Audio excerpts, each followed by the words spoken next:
皆さんこんにちは。笹川平和財団の、小林正則と申します。本日は、釜山海洋会議の成果と国連海洋会議への展望ということで、国連、海洋会議に出席予定で昨日、釜山の方から帰ってきた、参加者の方々とともに、本日の会議を進めさせていただきたいと思います。釜山会議の方なんですけれども、こちらの方は釜山飛行機で行くと割と1時間半ぐらいで近くのところで、ありまして、こんな感じの港町のところで、エクスポの会場のようなイベント会場でこのアワーオーシャン会議というのが開催されました。主に7つのテーマで議論を行っておりまして、皆さんご存知の通り、韓国の方は大統領が今ちょっと政治的に難しいところもあってですね、それで、海洋漁業大臣が代理で会議を行ったんですけども、オープニングも大臣はじめ、それから韓国といえばエンターテインメント、歌手の方、それから俳優女優の方々、そういう方々がいろいろ参加されてですね、このイベントを盛り上げていたというところがありました。こちらが韓国の海洋漁業大臣で、今度選挙があるということで、だいぶ緊張感のあるような感じでありましたけれども、こちらが今の、暫定首相、臨時代理首相ということ、大統領ということでやられています。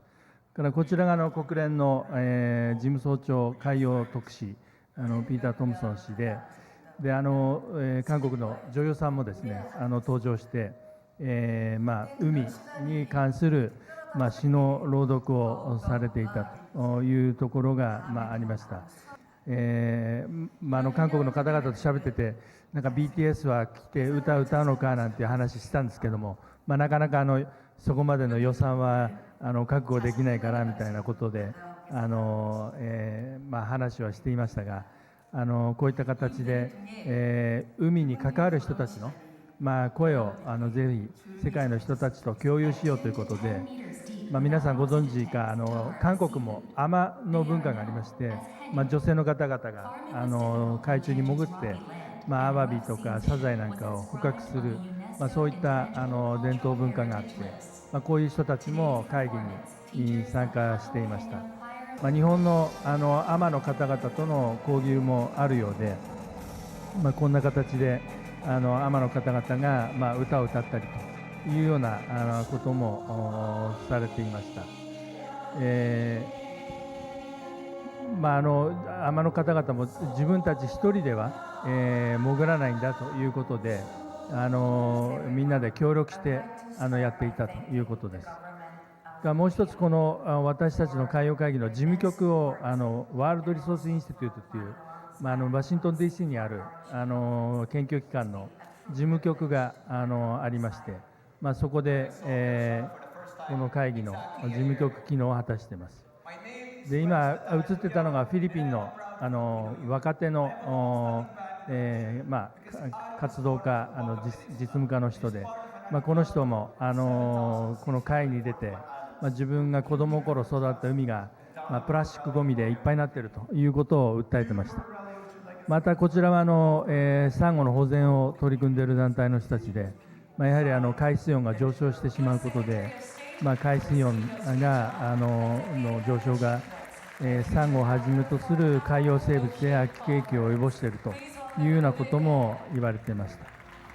で、こちらがジョン・ケリーさんという以前、クリントン政権の時に国務長官をやられた方ですけども、この方が2014年にこの会議を始められて、今年2025年が、一度開催されなかった年もあるんですけども、10回目ということで、熱を込めて世界で協力して、海洋保全を進めていこうというような話をしていました。いろんなテーマで、特にジョン・ケリーさんは気候変動がやはり海洋に悪影響を及ぼしているということで、かなり熱のこもった発言をされていて、でそれからこの気候変動の以外にもですね、いろんなテーマで、本会議、それから分科会、それから海洋をテーマにしたフィルムフェスティバルの宣伝もしてまして、映画に関する、特集をしていたり、あとは女性の海事関係の担当者が、そのお仕事の内容を紹介したり、でこちらユース会議の、成果のハイライトのビデオの一部なんですけれども、世界の若者が集まって、海洋問題について議論していくということで、私もサイドイベントで、登壇させて喋らせてもらったり、あとはいろんなところがブースを出して展示を行ったりとか、韓国の企業なんかも、いろんな機材のとかサービスの提供なんかを行っていて、海上での基地ですとか、それからあれですね、天然資源とか鉱物資源の採掘の拠点整備とかで会議も成果を上げて、来年、ケニアのモンバサというところで第11回会議をやるというようなことでお話をしていました。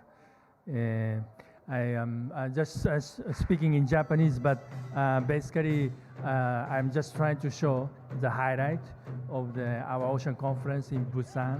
Just concluded 2 days ago, and we are just sharing some of the ideas that I think useful to us to know and to prepare for the forthcoming UN Ocean Conference to be held in Nice next month.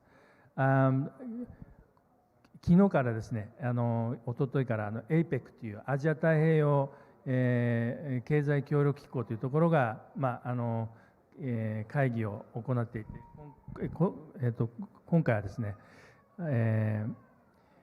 海洋大臣会合というのを、そちらで開催するということで、昨日、おとといからですね、会議が始まって、昨日ですね、5月1日から始まっています。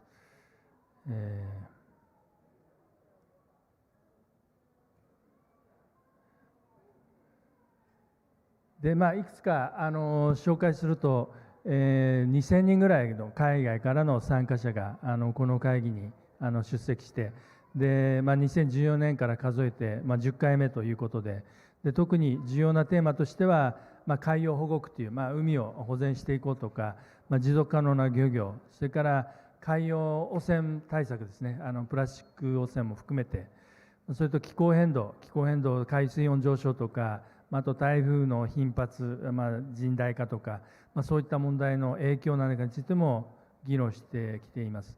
あとはマリタイムセキュリティというのは海洋安全保障ということで、今違法漁業もそうなんですけれども、海賊船とかですね、海上での紛争、そういった問題についての議論を行ったり、あとブルーエコノミーという、観光も含めて、海洋資源を生かした経済振興を図っていこうということで、10年間の間に、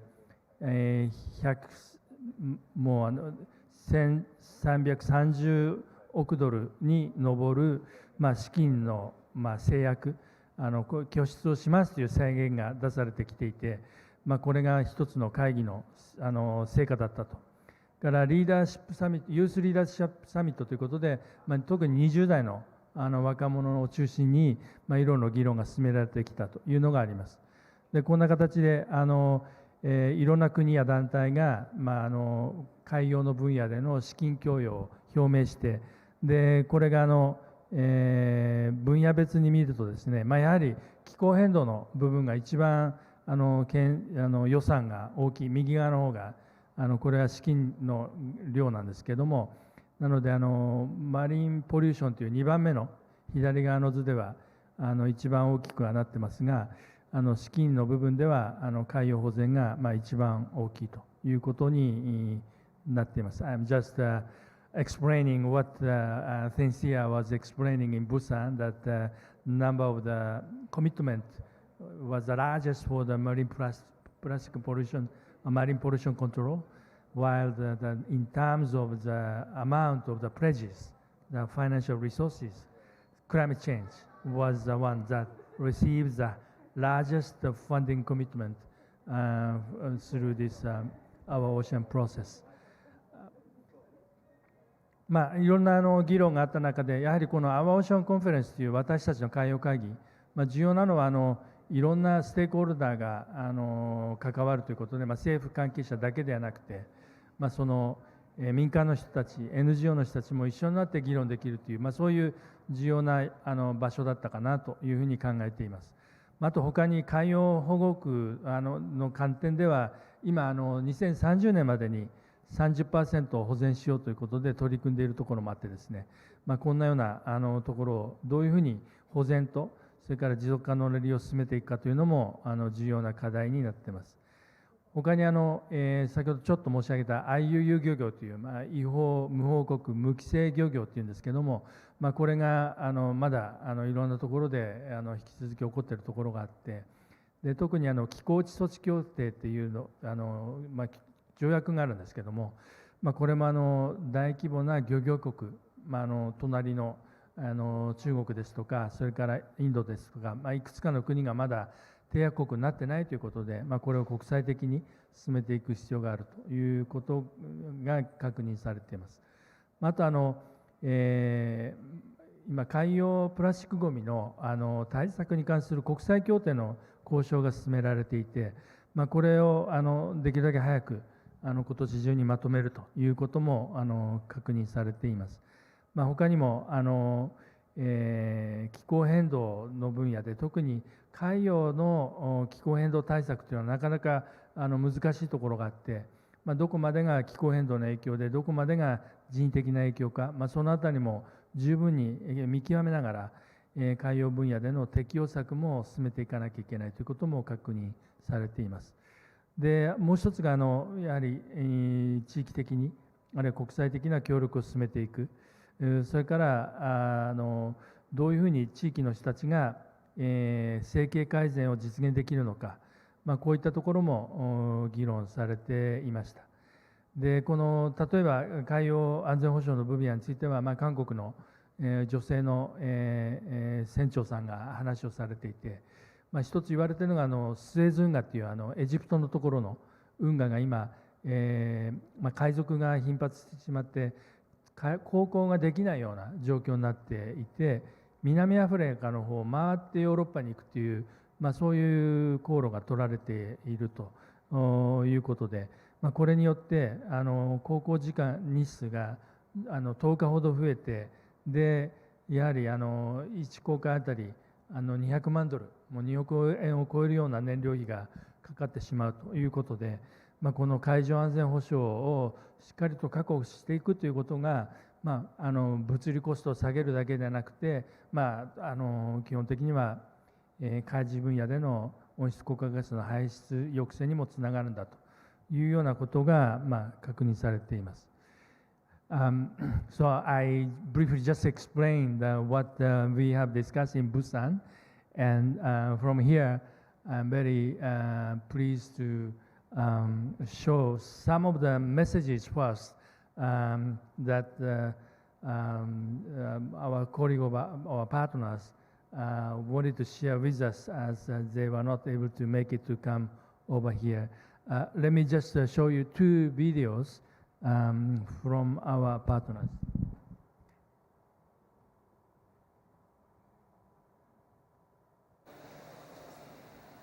My name is Joannex Batista, Deputy Director of the Global Fund for Coral Reefs at the UN Capital Development Fund. I'm here in Busan, Korea at our ocean conference because we need to continue fighting for our coral reefs. Coral reefs are the most threatened marine ecosystem around the world and are suffering right now from the fourth mass coral reef bleaching that the world has experienced.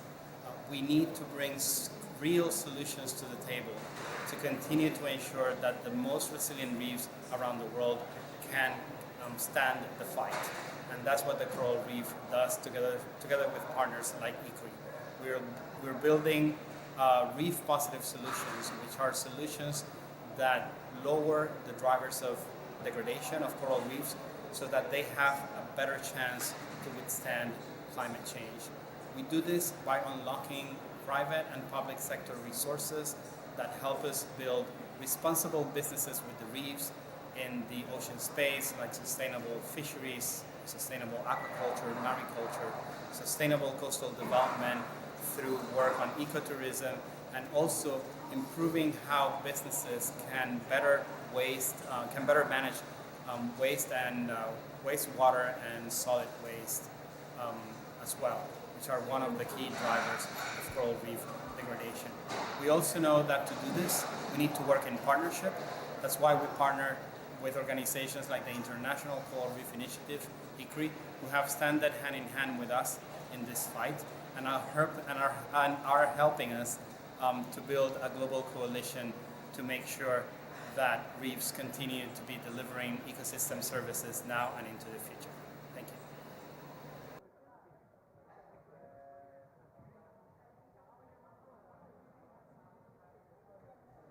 Hello, I am Daniela Fernandez, founder of Sustainable Ocean Alliance and currently launching a new ocean venture. I want to express my deepest gratitude to my friends at the Sasakawa Peace Foundation for your bold leadership and your support of young ocean leaders over the years. You have been such a great partner to Sustainable Ocean Alliance in helping us bring the Our Ocean Youth Leadership Summit to life. Thank you. Now, let's talk about what lies ahead in the protection of our ocean. We are far from where we need to be. Today, only 2.8% of the ocean is effectively protected, despite our global pledges to protect 30% of the ocean by 2030. Less than 1% of global philanthropic capital goes to the ocean, and only 0.01% of climate finance is actually reaching ocean solutions. These numbers are completely unacceptable. That's why the upcoming UN Ocean Conference matters. It matters how we show up. It matters what ambitions we come with. It cannot just be another event where we are diplomatically agreeing to voluntary commitments. It has to be an event in which we align policy with science, in which we align ambition with funding, and promises with real tangible action and impact. The issues on the agenda are urgent and they're so clear. Number one, we have to ratify the High Seas Treaty to protect that 61% of the ocean that lies beyond borders. Number two, we have to reform fishery subsidies to just stop harmful practices that are enabling overfishing. Number three, we have to finalize a global plastics treaty that tackles the entire full life cycle of plastics. Number four, we have to establish a moratorium on deep seabed mining until the science is clear and until we understand what's at stake. Number five, we have to mobilize at least $175 billion a year to restore and protect and safeguard the ocean. And that financing is critical. The inaction that is at hand is costing us our future. We cannot protect what we continue to neglect. At this UN Ocean Conference, it is a tipping point for all of us. It's time for us to demand legally binding commitments from governments, from heads of state. We need to unlock billions in blue finance. And we need to ensure that youth and civil society are not on the sidelines of these conversations, but rather they're at the forefront, at the center of this really critical movement. What's at stake is nothing less than the health of our planet, and frankly, the future of humanity. What's required is ambition, it's courage, and it's bold collaboration. We, the people who are alive right now, the people who have decision-making power, we are the ones who are solely responsible on what shape the ocean agenda takes place in the next 5 years. And so I encourage all of you to come ready for the UN Ocean Conference to lead and to show up and to be bold and to be ambitious, because the ocean can no longer wait, and neither can we. Thank you very much.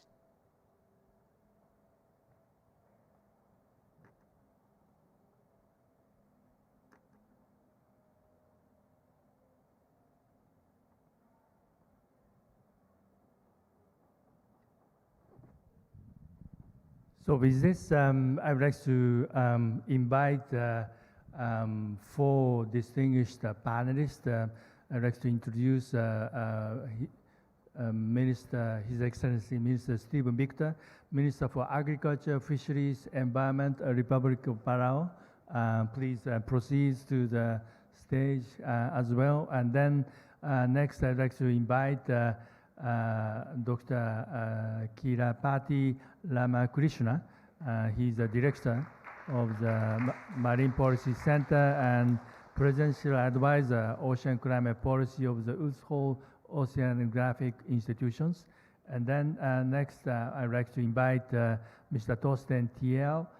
He's the founder and the executive director, Global Ocean Trust. And last but not least, Ms. Jessica Newfield, Senior Program Manager of the Ocean Leaders Fellowship of the Sustainable Ocean Alliance. We just listened to the two videos from Daniela Fernandez, founder and the former CEO of the Sustainable Ocean Alliance. We have also listened to the Yanabeka Bates. He's a deputy director of the Global Fund for the Coral Reef of the UN Capital Development Fund. I think a number of elements have already highlighted, but maybe instead of giving some prejudgments to what you may be speaking, as a reflection of the Busan, our ocean conference, first I'd like to invite Minister Stephen Victor to share with us about your reflections, observations of the 10th our ocean conference in Busan. Thank you, Dr. Kobayashi, and very good afternoon to everyone. Let me begin by thanking Mr. Saraya and Zeri for this very beautiful pavilion. I think this is a very important demonstration of how business leadership can come to the forefront to show solutions that can help address the triple planetary crisis of climate change, marine pollution, and biodiversity loss. We visited a few pavilions where I'm quite surprised to note that there's a lot of focus on nature and on oceans within the Osaka Expo. This year marks another very important year for the ocean, Dr. Masanori. As you know, Palau was the host of the 7th Our Ocean Conference. So I've had the opportunity to participate as a host country and participating in the last 3 conferences. But this year, we began the year with an SDG summit in Honiara, really focused on sustainable fisheries. Of course, we had the Economist Forum in Tokyo in March, and now the 10th Our Ocean Conference in Busan. And these are all meant to continue to raise the awareness and the importance of the ocean, not only for food security, but for the health of the planet. As we can see, climate change continues to receive the largest investment, where SDG 14 continues to be one of the least financed of the SDGs. But we cannot separate ocean from climate change, because ocean is also a very important regulator of the climate. So I'd like to focus on 3 things that I saw being sort of promoted on the way to Nice in Busan. And one is the continued race to ratify PBNJ Treaty. Currently, we have about 22 countries. We need at least 60 to ratify for the treaty to come into force. And so the voice in Busan was trying to amplify and encourage the sense of urgency for member nations who have signed onto the treaty but have not ratified, to gather enough signature by the time we have the UN Ocean Conference in Nice, so that it get into force. And the second is achieving the 30 by 30 protection in the ocean. We know as we speak, we continue to lose marine biodiversity. And the ocean needs protection, not only within our national borders, but beyond. So the Global Biodiversity Framework, which has been ratified into force, and if we ratify BBNJ by Nice, we will have two international instruments that can work together to continue to enhance and safeguard the halt of biodiversity loss in our oceans. And the third is really this looming concern around deep sea mining. We know that in the International Seabed Authority, the process is still unfolding in terms of getting the regulation in place to support any activities in the area for deep sea mining. But we know certain companies and certain countries have decided that they may want to start doing that. And that's a big concern for many of us in the Pacific, because we know that any impact from deep sea mining, that we still do not know a lot about the biodiversity in the deep. We still are not confident that what they say are impacts and could be minimized could actually be minimized. But we know that the impact of climate change will drive 20% of our fisheries within the Pacific into the high seas. And therefore, any further impact on marine biodiversity will continue to impact fisheries resources that are very important to food security and economies of the Pacific, but also very important to the health of the ocean. So, Dr. Ogabayashi, those were the three kind of big issues that I got from Busan, and Palau continues to prioritize these three issues as we move toward the UNAC 3 in Nice. Thank you. Thank you, Minister Stephen Victor. 大臣の方からお話があったのは、その BBNJ と私たち呼んだんですけど、その国家管轄圏外、排他的経済水域の外側にある部分というのは、航海、どこの国にも属してない海になってるんですけども、そこの海洋生物をどういう保全するかっていうのは、国際的なルールがまだない状態で、それについて今国際交渉を進めて、2年前に条約を採択したんですけども、その採択した条約を今度それぞれの国が批准しなきゃいけなくて、今22カ国しかまだ批准できてなくて、日本も今国会に上がってて、日本も批准が求められてるんですが、まだちょっと時間がかかっているというか、今後の国会期中に採択されるように、我々願っているというところがあります。もう一つ世界の海の 30% を2030年までに保全しようという目標を2年前にやはり打ち立ててまして、それが日本だと今 13.3% なんですよね。日本の国内の排他的経済水域とか領海の中の保全区域というのが、それを航海も含めて 30% に広げようというのをどういうふうに持続可能な漁業をやりながらやっていくのかというのが重要だと。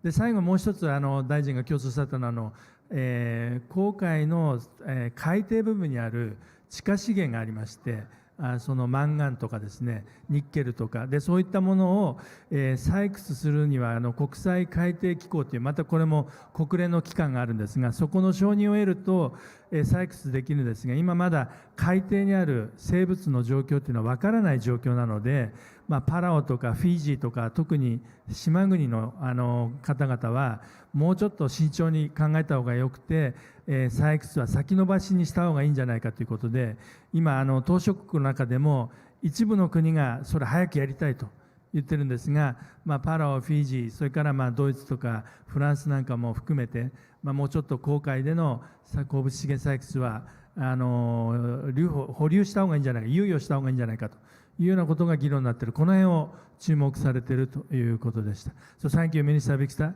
And I just now turn to Dr. Kiripaturi Ramakrishna, the Director of the Marine Policy Center and the Senior Presidential Advisor on ocean and climate policy of Woods Hole Oceanographic Institutions to share with us about your observations, reflections, and perspective about this our ocean conference in Busan. Rama, please.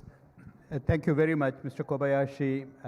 I want to, at the outset, thank you and the Sasakawa Peace Foundation and its founder, Mr. Sasakawa, for the leadership that you play in promoting the importance of ocean for sustainability on our planet. The fact that you have decided to bring the principal conclusions of the 10th Our Ocean Conference to this expo so immediately after, so that more people get to know about it, and that too to host it in a beautiful pavilion that is so wonderfully designed by Mr. Saraya. Thank you very much for your leadership on that. It is ultimately individuals that make a difference, and Our Ocean Conference, as you know well, is a result of one such individual deciding that we need to do something like this. Mr. John Kerry, former Secretary of State of the United States, is the one who decided that we want to bring countries together to talk about the importance of the ocean, what we need to do, and how to go about doing that. It is a different kind of conference. It is intergovernmental in many senses, but different in the sense that they don't meet to negotiate anything. They meet to describe what they are going to do about it. So the national commitments. And Mr. Kobayashi had outlined the achievements of all the 9 conferences before, the $160 billion committed, $133 billion are already in work. But what I want to emphasize is the conclusions of the 10th Our Ocean Conference. As you go from conference 1 to 10, there has been a perceptible shift from purely conservation to thinking about what ocean can do for us, as well as in solving other problems that we face. If you take the commitments that came out of Busan, it is approximately about $10 billion. Of that, more than $6 billion is about blue economy. In other words, trying to invest money in a manner that brings us more benefits, both in terms of conservation, management, and the climate stabilization. So it's really important that we keep that in mind. The next point about Our Ocean Conferences is, though it is governmental in the sense that it is hosted by a country, it is more inclusive in terms of the private sector, research institutions, civil society groups coming together to say what it is that we can do together. And that is very important. You know, it's not just governments from mountaintop telling the people what needs to be done. It is all of us coming together and then deciding, how to go about it. I began by talking about the individuals, and I also want to talk about my former boss, Ban Ki-moon, United Nations Secretary General, because it was during his tenure that UN Ocean Conference began. The first conference took place in New York, the second in Lisbon, the third we're going to have it in Nice, France. These conferences are another example of developed and developing countries coming together. And each conference is hosted by 2 countries, by the United Nations, but 2 countries taking principal responsibility. The third conference is going to be by Costa Rica and France, hosted by the United Nations.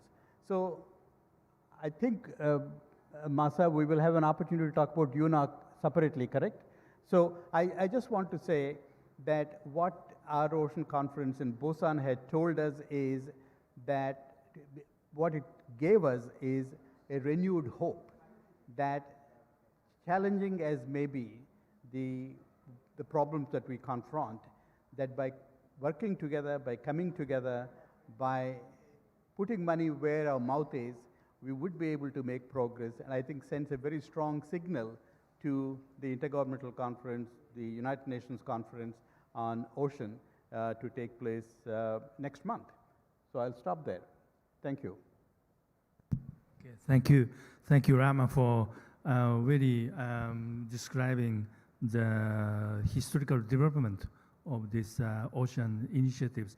いろいろお話ししてくださって、もともと国連の幹部でいらっしゃって、韓国にも駐在されたラマさんなんですけど、2017年に始まった第1回の国連海洋会議、あの時はバン・キムン国連事務総長だったんですが、その後に2022年コロナもあったんで2回目が延期になって、で今年2025年3回目の国連海洋会議というのをフランスのニースでやるということになっています。1600億ドル10年間の間に、ジョン・ケリーさんが立ち上げたこの私たちの海洋会議の下で、いろんな国や機関がお金を約束してですね、活動するという宣言をして、これもひとえに先ほど申し上げたような、政府だけではなくて民間企業とか NGO とかもいろんなステークホルダーがいろんな国で一緒になってやるという、そういう共同っていうんですかね、みんなで共に動いていくというその思想をこの海洋分野にいろいろ波及させたというのは非常に大きな視点だったということで、お話をしてくださいました。Thank you, Rama, for your inspiring viewpoint. Now I'd like to turn to Mr. Torsten Thiel. He's the founder and executive director of the Global Ocean Trust. He has been invited to so many financing meetings for the oceans, and he's well connected with financial institutions and funding organizations. He's also advising the designing of the future financing mechanism for sustainable ocean. May I invite Torsten to take a floor.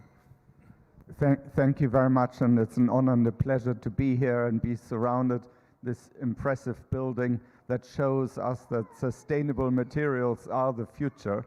And actually the concept we are working on is very much a regenerative and sustainable blue economy. And it's in that transition that we need to place our ocean conference. And I would pick up three themes in addition to what was mentioned.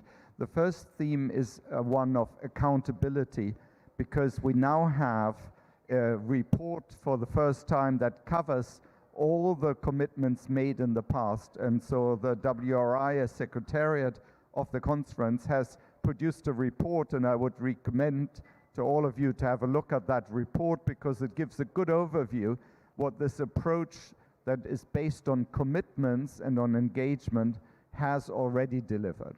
I think the second theme I wanted to pick up on is around some of the topics that were very clear at the conference. So one is around green shipping corridors and the need to transition the shipping industry, and how that transition actually involves multiple partners. It involves the ports, it involves the shipping industry, it involves the municipalities, and it involves nature-based solutions that go beyond the port itself. And that new thinking, that thinking around blue infrastructure, and that integration of these different industrial developments with a nature perspective and with an anti-pollution perspective is absolutely critical.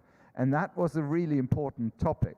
And that leads me to the third observation. I was particularly impressed that a lot of the innovative, interesting solution, including on the finance side, I had the pleasure to speak on a number of panels, came from different Asian locations and Asian actors. So we heard about a Korean blue bond and issuance of finance for this port-type transition.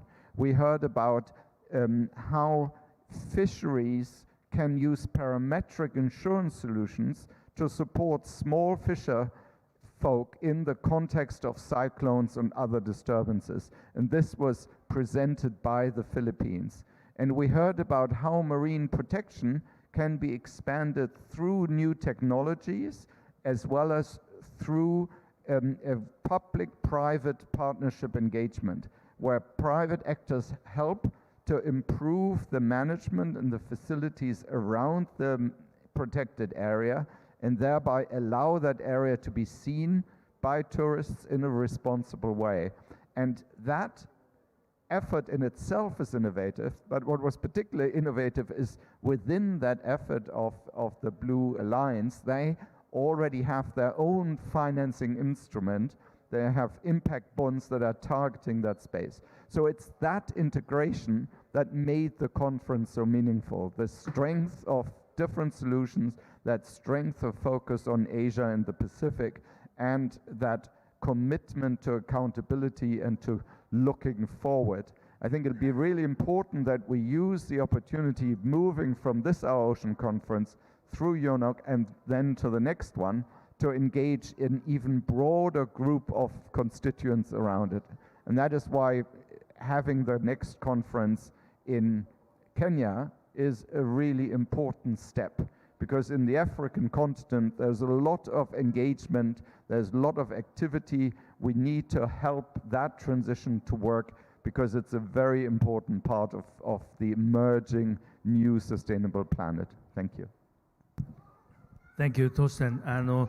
こちら、ファイナンス、資金供与の専門家で、という観点で会議に参加されていて、一つ課題になっているのは、いかに海運、海の上で荷物を運ぶ、そういう船舶のエネルギーを、持続可能なものに変えていくか、化石燃料ではなくて、例えば水素とかアンモニアとか、そういったものに変えていくかという、そんなところで、グリーンシッピング、そういった取り組みをどういうふうに広げていくかというのが非常に重要な課題として議論されましたということでした。それからもう一つ、資金供与といいながらお金を出すだけじゃなくて、例えば保険なんかでも台風が来ちゃうとか、ハリケーンが来ちゃう、それによって漁業ができなくなってしまう。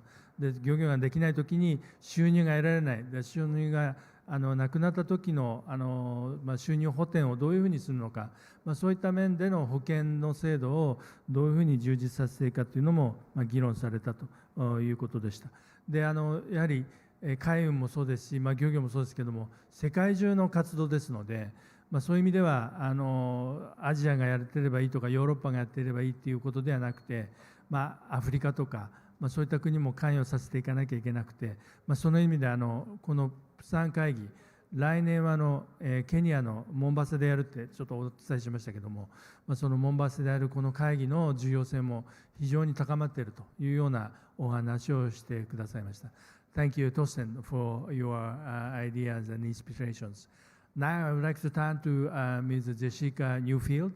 She's a Senior Program Manager of the Ocean Leadership Fellowship of the Sustainable Ocean Alliance. She has been spearheading this youth program. I was very impressed with 40 students overseas, 40 students from Korea, and Sasakawa Peace Foundation is so proud of being a partner for SOA in sponsoring the past Youth Leadership Summit. I was quite impressed with the number of very passionate youth leaders, and may I now invite Jessica to take a floor. Well, thank you very much, and good afternoon, everyone. I want to start off by thanking Mr. Kobayashi for inviting me to be part of this event and for the relentless support over the last few years for our Youth Summit and our youth leaders from the Sasakawa Peace Foundation. And for today, thank you, Mr. Saraya, for welcoming us to this. It's, I think, my favorite pavilion. So yes, today I wanted to tell you a little bit about what happened at our Ocean Conference and specifically the Youth Leadership Summit. But first, I'll tell you a bit about Sustainable Ocean Alliance. So Sustainable Ocean Alliance is a global youth nonprofit, and we believe in transforming young people's passion into tangible impact. And we do this through community building, startup support, and policy engagement. And as part of the 10th Our Ocean Conference, we had the privilege of organizing the 8th Our Ocean Youth Leadership Summit, hosted in partnership with Donna Bertarelli Philanthropy, the Ministry of Oceans and Fisheries of the Republic of Korea, and Korea Maritime and Ocean University. And as Mr. Kobayashi mentioned, the summit brought together 80 youth delegates under the age of 35 from 35 different countries, which included 40 of our Ocean Leaders Fellows and 40 Korean students. And so these fellows are part of the SOA Ocean Leaders Fellowship, and this is an annual program, and this year is the first year that we're able to support these fellows. And these fellows are typically early career professionals working on ocean solutions across policy, science, innovation, and advocacy. And the fellows receive mentorship, training, and opportunities to participate in high-level decision-making spaces like the Our Ocean Conference and the United Nations Ocean Conference coming up in Nice. And so during the summit, some of the highlights were, we had 2 days, and the first day was really a cross-cultural immersion with the Korean Marine and Ocean University. They invited us on the largest training ship in Asia called the TS Hanara, where we got to have a tour of the port and meet the staff and the students. We also got a tour of historic Busan, and the next day was followed by a series of workshops, leadership training, mentoring sessions, and also plenary from Secretary John Kerry. And it's really, as was mentioned before, it's really thanks to John Kerry that we have this summit as well. And throughout our Ocean Conference, our young leaders were also able to have listening sessions with government delegations and also ask these officials key questions on how to bridge the gap between commitment and implementation of BBNJ, the Plastics Treaty, achieving the 30 by 30 goal for MPAs, and what the future of local stakeholder engagement looks like in their respective countries. But finally, perhaps the most significant aspect of the summit was that the fellows were able to facilitate these inclusive dialogues during the sessions where they identified the shared ocean priorities across these 35 different countries. And the outcome was what we call the Holistic Ocean Pledge, or HOPE. And it's a new youth-led framework outlining actionable commitments across the 7 Our Ocean Conference themes. So I won't read you the pledge, but it will be available. And really the pledge is to affirm our shared commitment to safeguarding marine ecosystems, ocean-dependent people, and securing a just, inclusive, and sustainable future. Thank you. Thank you, Jessica, for highlighting the achievement of this Sustainable Ocean Alliance and the work, and also the Youth Leadership Summit in connection with our Ocean Conference. こちらジェシカさんが35カ国の若い人たちと一緒に会議をやったということで、会議室で議論するだけではなくて、船に乗って、実際に船長さんのお話を聞いてみたりとか、いろんな6つ7つの重要な課題についてもいろんな意見を交わしたということが非常に有意義だったというお話でした。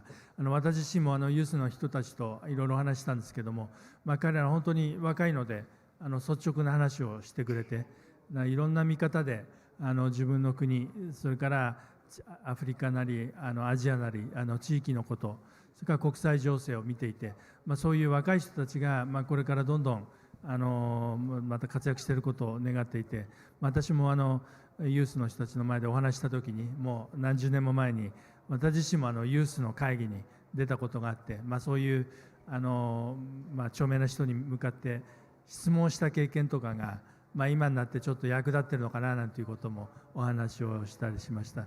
So thank you, Jessica, for your wonderful comments and reflections about Youth Leadership Summit. And then I think we went through this achievement of the Busan Conference, and I now would like to turn to the future perspectives. As many of you mentioned that we are attending this third UN Ocean Conference in Nice, and we will also look forward to the 30th Conference of the Parties to the UN Convention on Climate Change in Belém, Brazil. Number of very important meetings are coming up, and for that respect, of course, we have to look beyond 2025 and in the futures. And is Rama getting ready to take a floor? Okay. Thank you for that question, because I particularly like the way you connected the UN Ocean Conference with the UN Climate Conference to take place in Belém, because what is oftentimes said is ocean action is climate action and climate action is ocean action. So the reason is that what is happening to the climate system is having a profound impact on ocean.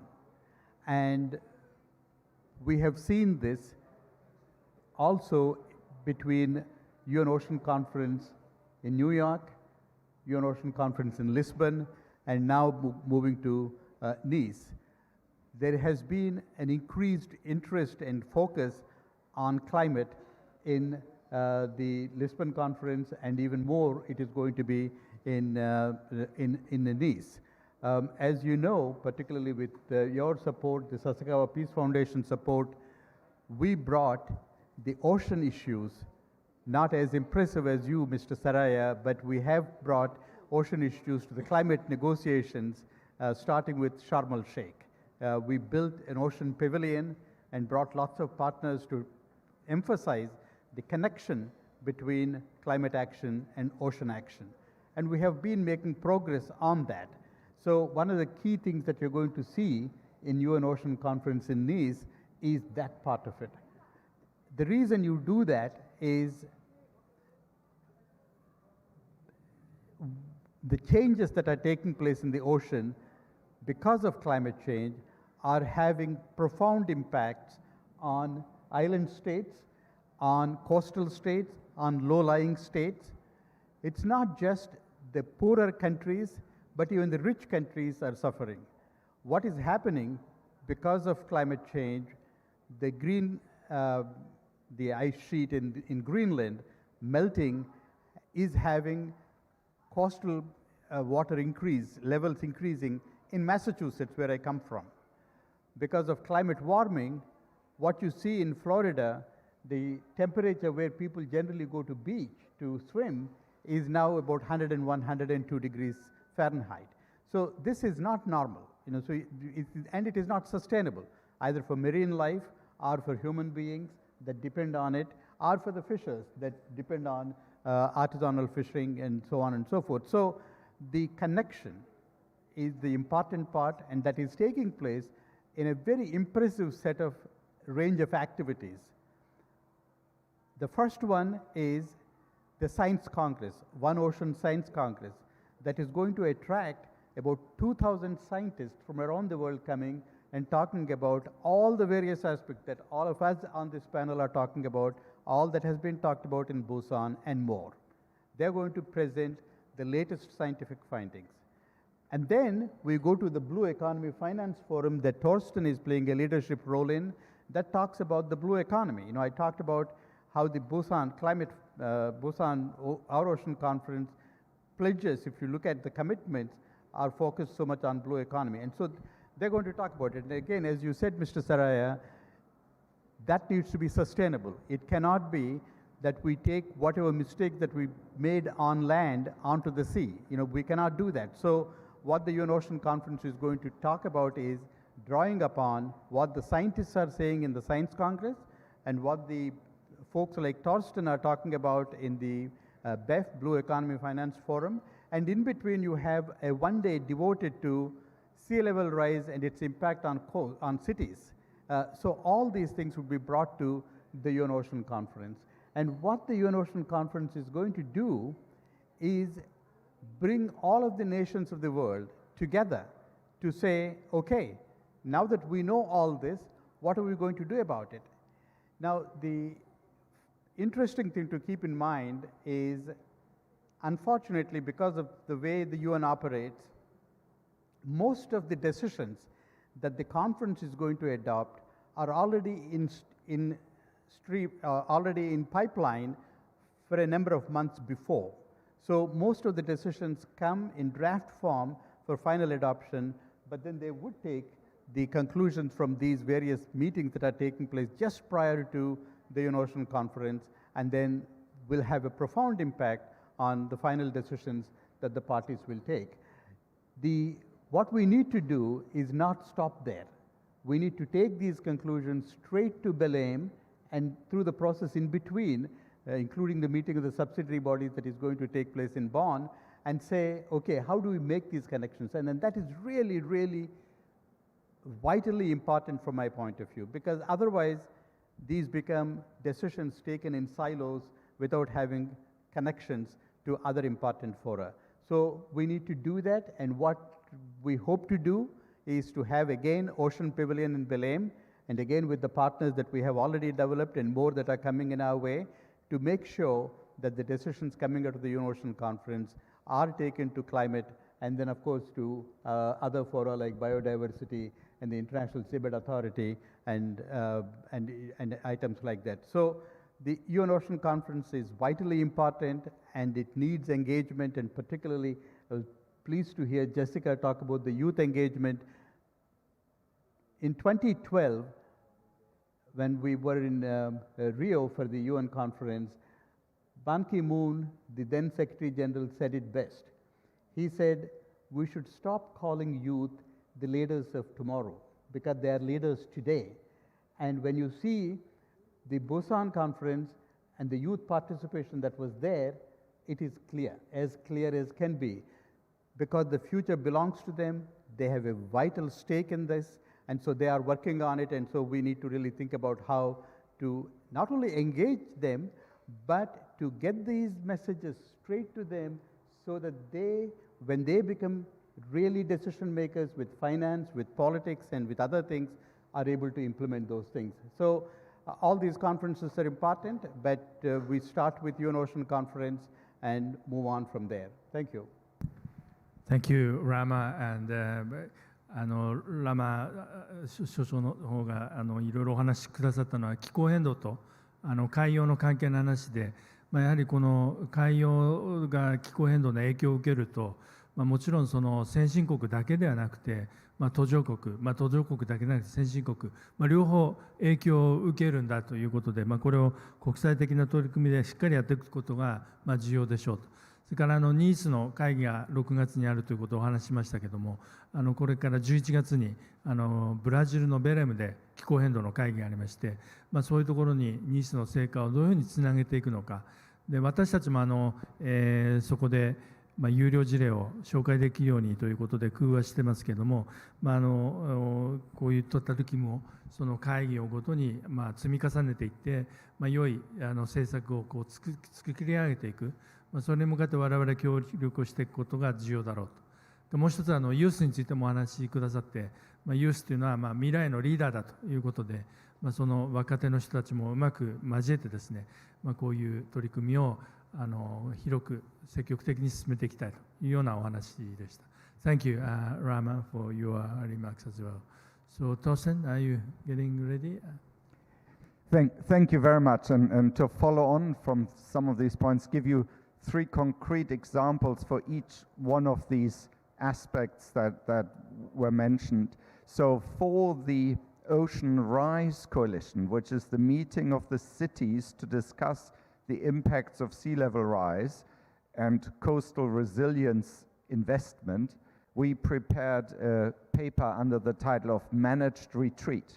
And it is really about the narrative of how you redesign your coasts so that they are climate resilient going forward. And that includes understanding and valuing better the blue natural capital of these coastal wetlands and marine spaces. And as we deliver better forms of ocean accounting, we can deliver better investments into blue infrastructure in the coasts. So that is a really important pathway, and I encourage you to read that paper. In the context of the Blue Economy Finance Forum, the Ocean Risk and Resilience Action Alliance, whom I advise on these blue finance issues, is already an effort to bring together the best minds from public, private sectors and from the financial and from the civil society space. So we have some of the largest insurance companies, we have countries, Palau is a member, so is Canada. And we have civil society and NGO operation members so that we can figure out where concrete on the ground solutions work, but also what is missing in this investable middle, this transition between large-scale investment into real projects on the ground. So there's a whole financial pathway working. And then in the high-level panel for the sustainable ocean economy, we have 19 global leaders committed to this transition to a sustainable ocean economy. And we are publishing in time for the conference a sustainable ocean plan practitioner's guide, so a real handbook on how to implement 100% sustainable ocean management, because the marine protection sits inside a much broader concept of ecosystem-based management mandates. So they need to come together. And we just published through my scientific affiliation, the Plymouth Marine Laboratory and other partners, a paper around climate-smart marine protected areas. So the climate issue and the ocean protection issues, they are all integrated.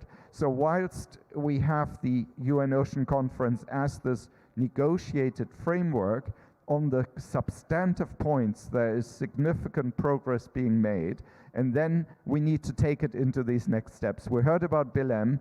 I would also highlight the World Conservation Congress in Abu Dhabi that IUCN is hosting. I'm advising IUCN on the ocean finance component of that Congress. We have learned from the last IUCN Congress that finance is a critical pathway to actually promote this transition. So all of these elements fit into each other, and of course having such significant presence in Nice from global leaders and partners around the ocean topic is also critical to promote these transitions for all ocean spaces, including the high seas. And we've just come back from New York from the first preparatory commission meeting on the High Seas Treaty, and we expect to make significant progress on that this year as well. Thank you, Torsten. トーステン、さんからのお話ですと、その気候変動と、都市の関係という会議もニースである予定になってまして、この、気候変動で、高波とか、それから沿岸侵食とか、いろんな干ばつ、いろんな問題がありますので、この気候変動と、海と、都市とどういうふうにつないで、その対応していくのかといったところの会議も行われるということで、この海洋と気候、これにその資金供与の話もうまく結びつけて、トーステンさん自身いろいろアドバイスを行っているということでした。一つ面白い話が、その気候変動に対応する海洋保護区の設定というテーマでやはり議論しているということで、気候変動、海水温が上昇したりすると、それによって魚が住んでいる場所も北上したりとか、住んでいるものが変わったり、あとは白海現象でサンゴがなくなってしまったりとか、いろんな問題がありますので、それに対してどういうふうに海洋保護区を対応させていくのかというようなことも議論したりということをお話しくださいました。あとIUCN という世界自然保護連合というのが世界会議を3年に1回やってまして、今年アブダビアラブ首長国連邦で開催される予定になっているんですけども、そちらの方の会議の方にもアドバイスをしているということで、彼自身そのプサンの会議に行く前はニューヨークの方で先ほど申し上げた国家管轄圏外、生物多様性条約の準備会合に参加されていて、幅広く海洋とファイナンスの問題についてアドバイスをしているということで、今後の作業にも注力しているというお話でした。So thank you, Torsten, for your remarks. Then, yes, I would like to invite Minister Stephen Victor. Thank you. And my first engagement at the UNFCCC was in COP26 in Glasgow in 2021. As small island state, we worked very hard to ensure that the ocean was recognized within the UNFCCC process, because prior to that, it wasn't an issue that was dealt with. And that's why at the following year in Sharm el Sheikh, Ocean Pavilion began to appear at the UNFCCC process. At COP30, unfortunately, we've had to work very hard as small island state to ensure that the ocean gets into the agenda, because it has not been prioritized as an agenda item within COP30. So we're working very hard on that. We're also working very hard to encourage Australia to continue its bid to host COP31 in the Pacific, because when we talk about ocean and we talk about the impact of climate change on coastal community, and when we're talking in landlocked country, it's difficult for regular people to understand the real impact. So it's very important to bring people to see and experience the impact that many small islands are facing when it comes to the impact of climate change. I think we saw a video by Oceania Azul about the perspective of the ocean. And the oceans, it says, I create, but I can't take back. And that's really the part of the ocean, that it sustains life, but ocean can destroy life when we don't do the right thing for the ocean. So I'm very encouraged when I see for the first time a business leader in the private sector who's taking on these leadership roles as Mr. Saraya, because this is something that is being taught not in the context of just the expo, but we read that after the expo, the structure will relocate to the Maldives to continue this level of awareness and to continue to encourage innovation, that sustainability is very possible. It requires a little bit investment, but it requires someone to take that risk and show that it is possible. So I hope that as we prepare ourselves to UNAC3 and to COP30, that we continue to have leaders in the private sector continue to stand out and continue to be brought to bear in these global processes. Because as governments, we go and make commitments, but it's really the private sector that will make those commitments realized underground, because they're the ones who are focused on innovation. So I'm glad to hear that Mr. Saraya will be at the UNAC3, and I hope that when you come, you'll bring two other leaders in the business sector to continue to raise that level of awareness and really continue to focus on innovation that will ensure that humans and nature will continue to drive together into the future. Thank you.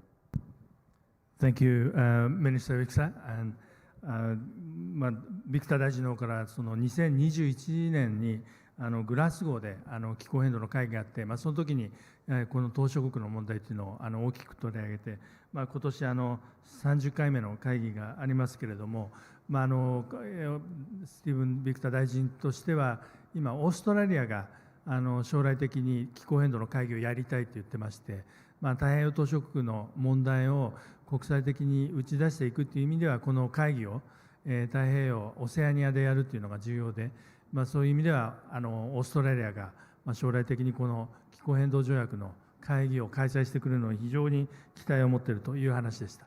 でこちらに伺う前にポルトガルのパビリオンも行ってきたんですけども、あちらの方でもオセアナアズールという、民間企業の支援を受けている財団がビデオを作ってまして、そちらの方でのビデオの一つのメッセージが海洋が今まで生命体を作るのはできたけれども、その人為的な影響を受け取るのはできないんだというようなメッセージを打ち出していて、この海洋、我々の生命体を維持していく上でも非常に重要な生態系ですので、それを壊すということは我々の生計基盤も揺るがしてしまうことになるんだというようなお話もいただきました。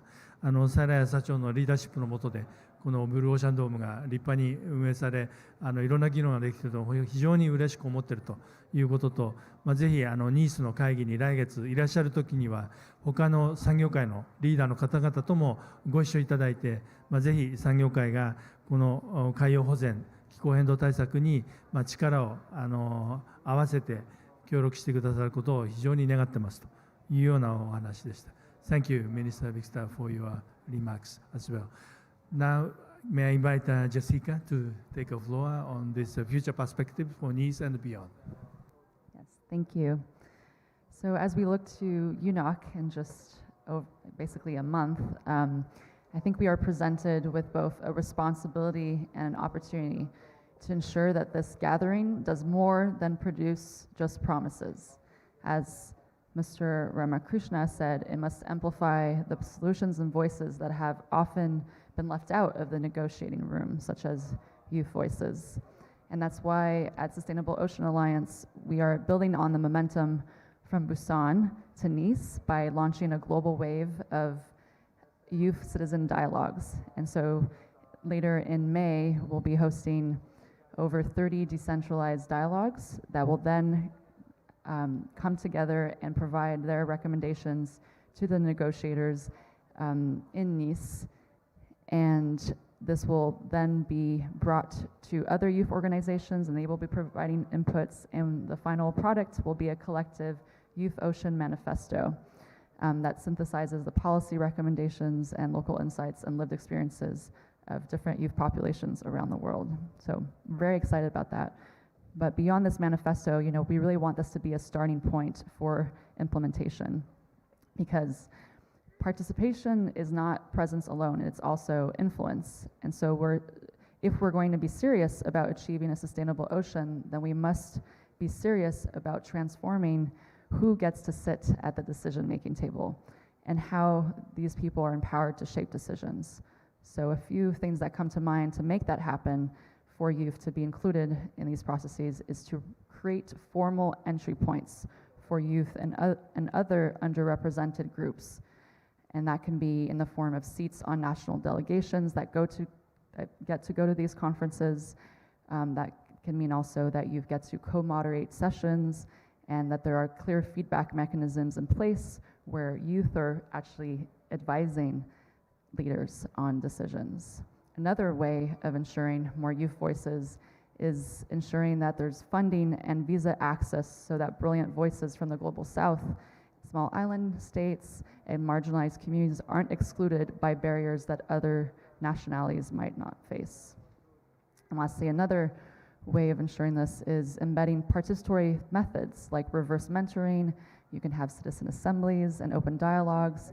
And by including that in the official programming of conferences like UNOC, you can start modeling new ways of involving underrepresented voices. And that is something that we'll be doing in one of our Blue Zone side events with collaboration of over 10 different youth organizations.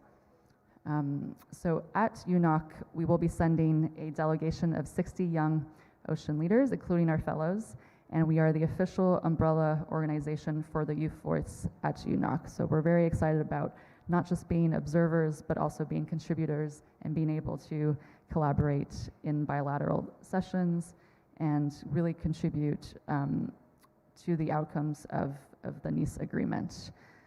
And as one of our fellows recently shared, I wanted to share what they said with me. The youth don't need to be empowered. We need to be trusted, and we are already doing the work. And I think this was echoed by my colleagues here. So today I'd like to invite our partners and the policymakers and business leaders in the room to be allies in this mission. Open opportunities to youth, support citizen-led processes, and advocate for the integration of underrepresented voices at every stage of UNOC 3, whether you're organizing a side event, whether you're part of a country delegation, whether there's going to be new opportunities for collaboration. Please always think of the youth in your communities. The ocean connects us all, so let's make sure that the governance of it does as well. Thank you. Thank you, Jessica, for your remarks as well. ニースでは30を超えるセッションを予定してまして、そこでいろんな人と対話をするというところが非常に重要で、どういうふうに意思決定をしていくその体制をうまく組み立てていくのか、そこに若い人たちの声もうまく取り込んでいく、そういうことが一つ重要になっているというようなお話でした。特に島諸国とか、それから遠隔地とかなかなかその、意思決定に関わりにくい、そういう地方の人たち、島しょ地域の人たち、その人たちをうまく関わってもらうことが非常に重要だということもありました。どうしても声が届かない、そういう社会的弱者、あるいは遠隔地、島しょ地域の人たち、そういう人たちをうまく関わらせていく、その意味ではニース会議でも60人の若手の人たちを会議参加してもらうように準備していて、私たちの笹川財団の方もそれに協力できるようにということで今お話をしてるんですけども、よく若者に力を与えようっていうようなことが言われるんですが、若い人たちと話をするともう自分たちはいろいろできるので信頼してほしいと、私たちはその力を与えてほしいというよりも信頼してほしいんだというようなそんなお話もありました。一つ付け加えさせていただくと、私たちもその、若い人たちの新規ビジネス、スタートアップをどういうふうに応援できるかというようなことも議論していて、フィリピンとか南アフリカで、そういうプロジェクトをやるために2ヶ月前に南アフリカの方には出張したりして議論をしてきています。I just wanted to add that we also discussed this how to support the startup and the entrepreneurship of the young professionals, and that is also a part of our portfolio. And we are in dialogue with colleagues in the Philippines, University of Philippines, Diliman's, and also Nelson Mandela University of the South Africa. We really look forward to collaborating with Sustainable Ocean Alliance. I think I discussed this with Anne in the Busan as well, and hope to continue further collaborations. I'm a bit pressed by the time, but yeah, let's open the floor to get the feedback, questions, and comments. And please raise a hand and invite you to pose the questions.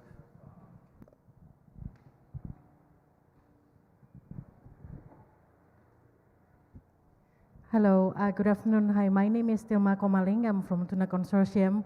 I got a pleasure to meet the minister and also Mr. Thorsten in Bali last year, I believe.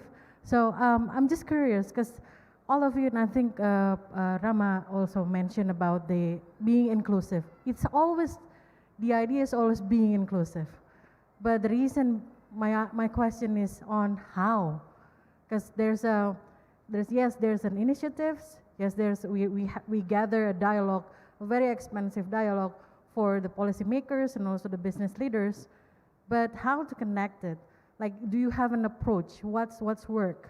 I want to know specifically, maybe because also to address in my area, working in tuna fisheries, you mentioned about finance, science, policy, like how to make it work. Is it consecutively doing the same?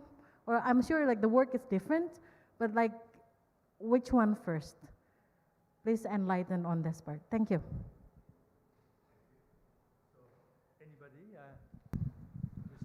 Minister Biksa. I'll just provide my perspective since you mentioned working in tuna. I think for us in the Pacific and to a larger extent developing countries, the way we've always thought about tuna is selling access rights to foreign fleets to come and fish in our waters. And so we have not been inclusive in how we're thinking about the resource itself being important part of our food security, but the resource itself, tuna, has a lot of potential products. We've only thought about the fish itself.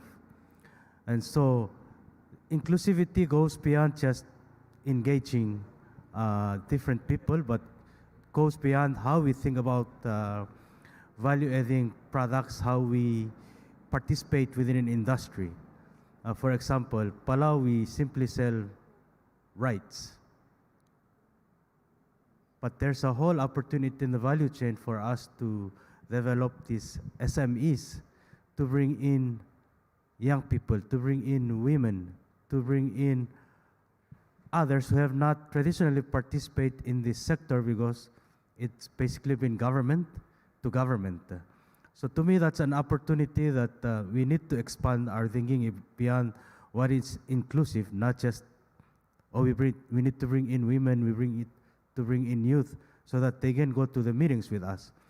We need to create opportunities for them. And what are those opportunities? In places where there are limited opportunities, we need to look at the resource itself. We need to look at the way we're doing businesses. For example, tourism in Palau is very much foreign dominated. It's a sector where we can begin to think about how do we develop ecotourism. But it begins with capacity building. It begins with having a dialogue with the citizens to understand what do they want. Because sometimes we don't ask them and then we simply say maybe they want this, but maybe that's not. So being inclusive is really about just having that dialogue to understand, to appreciate the differences, and say how then we help support one another in looking for opportunities or creating those opportunities. Minister? If I could just add something to what the minister had said, he covered the subject matter very well. But I just want to say something, which is being inclusive does not mean just telling people you can come and attend our meetings. Being inclusive does not mean saying, well, you have a seat at the table, unless you also provide them with the capacity to understand and contribute. And that is really important. It's important not just with reference to the stakeholders, whether they're youth, women, tribal leaders, or trade union leaders, etc., but even amongst the countries. You know, being inclusive does not mean that you bring developing countries, okay, we'll pay for 2 delegates to come to an international conference, when the conference is so complex and includes so many issues, and there is only so much time to absorb it. So we need to find a new system where the partnership between all the various interests is really captured, and that we respond to them. We take that seriously. And inclusive does not also mean just telling others that this is important for you, so you should pay attention. No, I think we need to share that information and hear back from the stakeholders and say, okay, this is what we know, this is how we can work together to make things better.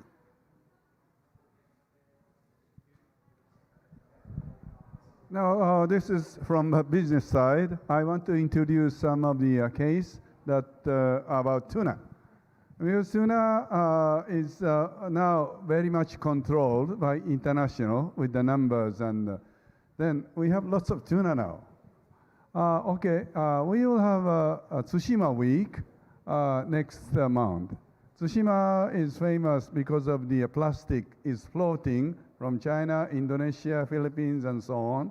Very polluted, like you can see. But there is a kind of industry growing by Nisui, or Fishermen's Association. They have brought 40 meters of a big pond in the water. And then they feed, they catch small tuna, and they grow small tuna to, after 1.5 years, become 1 meters or more.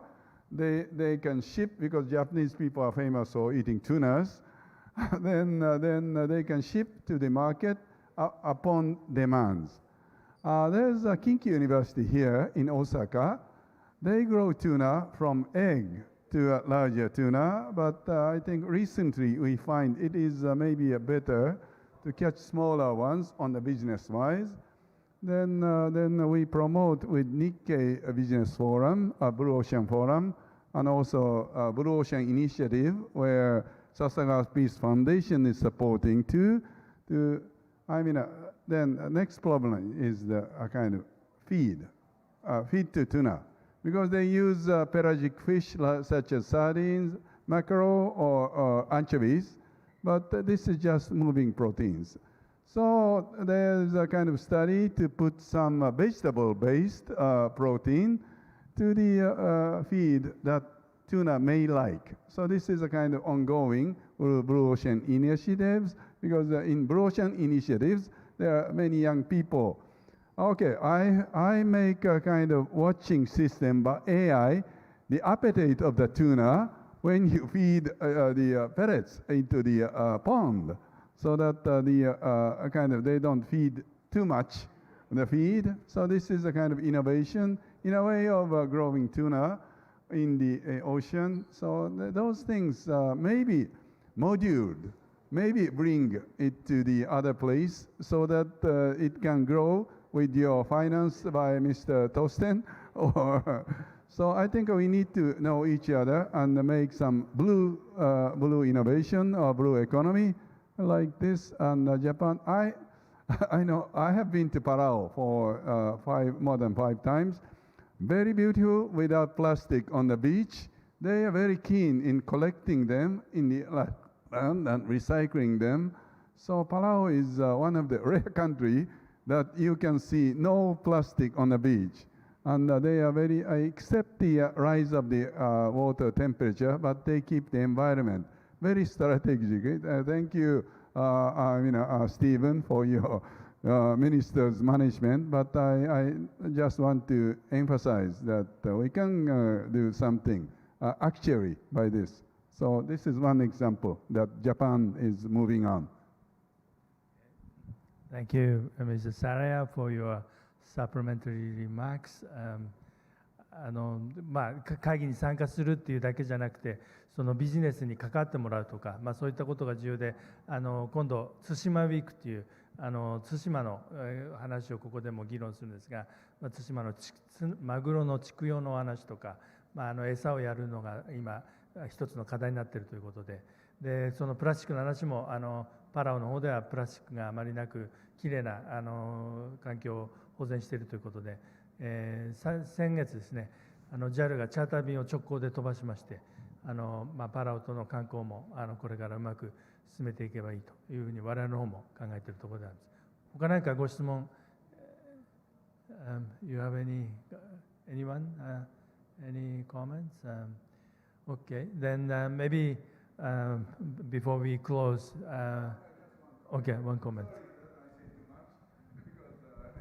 Very honored to have 4 great guests and Kobayashi-san too. But I think the target is very clear. After Busan, you have Nice, then Bahrain. So I think we will exchange ideas and make some policies. Sasaka Peace Foundation is trying to make some policies with the collaboration with Nikkei. And Nikkei is a kind of good tool to get the opinion there through Sasaka Peace Foundation. So I think we want to move, the target is very clear, Nice, Bahrain, and further on. So thank you very much for your participation. Today, by your speech, we make it very clear mind that to find our target. Thank you. Then maybe it's good to have a final word from each of you.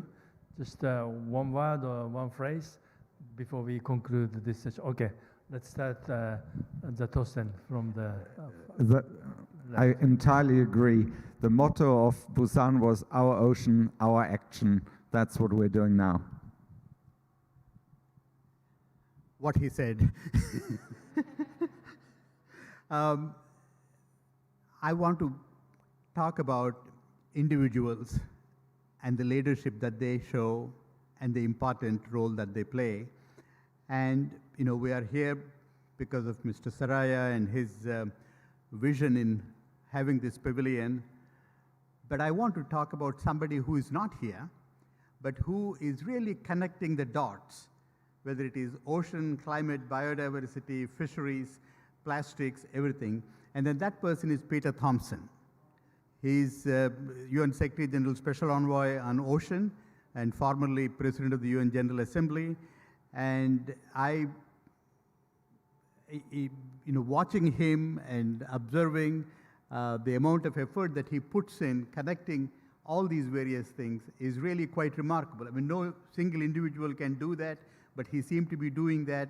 And so we need to obviously we're talking about governments and the UN, important bodies without any question, but we also need to talk about individuals like Peter Thompson, like Mr. Saraya, Mr. Sasakawa, John Kerry, Sylvia Earle, so many other leaders. So these are individuals, but then they make a phenomenal difference in the world we live in and are responsible for the progress that we are making and need to be making. I just emphasize on the importance of dialogues, because for Palau we believe in the balance between protection and production, but oftentimes we have this very tension between those who want to conserve and those who believe we can use resources for prosperity. And oftentimes we sit in our own corners and we push for certain solutions. But the importance of having dialogue is that it's human nature.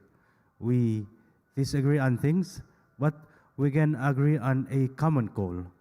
And our common goal is that we cannot live in a future without a healthy ocean. And so how do we engage in difficult but meaningful dialogues that bring out solutions? And these global processes provide that, but underground processes are just as important, because it's really where the key actions are need to be taken on the ground. And so sometimes it's often difficult to have these very difficult dialogues, because I believe in conservation, she believes in using fisheries for sustainable use, and then we don't find the common ground. So I really want to emphasize that there is a common ground. There is a world where humans and nature can drive together.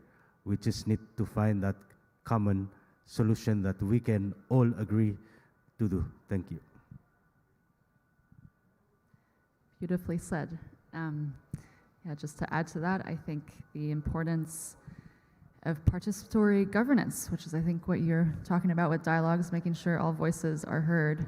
And then, as was brought up earlier, once those voices are at the table, then what do they need to be able to thrive in those conversations? And it is capacity building. So capacity building of youth, capacity building of folks who don't usually have access to resources or training to navigate complex systems like the UN system, the legal jargon, the negotiations, all that. I think if there are people who, like great foundations like the Sasakawa Peace Foundation that provides resources to young people to be able to train and understand how to navigate these systems, then we can all participate, and then we'll find better solutions together. Thank you. Thank you. Thank you, everybody. トーステンさんからはやっぱり行動が重要だということ、それからビクター大臣の方からはやはりこの健全な海をなくして私たちの生活は成り立たないんだということ、政策対話、これを重要にやっていきましょうというお話です。ラマさんの方からはやはりこのリーダーシップ、我々がうまくこういう話を進めていくことが重要で、ピーター・トムソンさんという国連海洋特使のお話も出ましたけれども、こういった方々とうまく連携していくことが重要でしょうというお話でした。で、最後ジェシカさんからやはり皆さんが参加してこういう取り組みに関わっていくことが重要で、そのための実施体制、実施能力の強化が重要だというお話がありました。終わりにする前に一言宣伝させていただきますと、6月8日が世界海の日ということで、この日も今度メインホールの方で私たちの財団の理事長も来てですね、こちらのゼリージャパンの方皆さんと一緒にこの世界の海の日についての記念行事をやる予定にしています。それから7月の21日が日本の海の日なんですけれども、この時に国連事務総長海洋特使のピーター・トムソンさんにこちらに来てお話をしてもらおうということで準備しておりますので、またご都合のつく方はぜひこちらの会場にいらしていただければと思います。サラヤ社長、それからゼリージャパンの皆様にも最後に改めて御礼を申し上げまして、ぜひ4人のパネリストの方々に大きな拍手で終えたいと思います。どうもありがとうございました。